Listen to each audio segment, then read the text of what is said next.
આણંદ જિલ્લાના અંતરિયાળ વિસ્તાર એવા ઊંટખરી ગામના પ્રગતિશીલ ખેડૂત કિરીટસિંહ ચૌહાણ છેલ્લા 4 વર્ષથી પ્રાકૃતિક ખેતી સાથે મિશ્ર પાકની ખેતી કરી રહ્યા છે। હાલ કિરીટસિંહે પોતાના ખેતરમાં તુવેર, અડદ, ચોળી, તલ, દૂધી, કારેલા, કાકડી સાથે તમામ પ્રકારના ફળના ઝાડ વાવ્યા છે। મિશ્ર ખેતી કરી તેઓ સારી આવક મેળવી બીજા ખેડૂતોને પણ પ્રોત્સાહન આપે છે।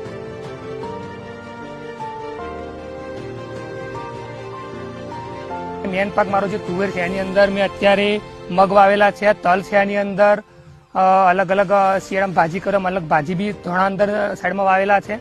એનો મિક્સ પાકનો એક મહત્વ એ છે કે જે મેન પાક જે મારો છે એના કરતાં મારે મિક્સ પાક વધારે બેનિફિટ આપે છે। એનો મતલબ એવું કે જે મિક્સ પાકમાં જે અત્યારે જે તલ છે, મગ છે, એની આવક જે આવે મારે એના મેન પાકના જે ખર્ચો છે એનાથી સારું બેનિફિટ મળે છે।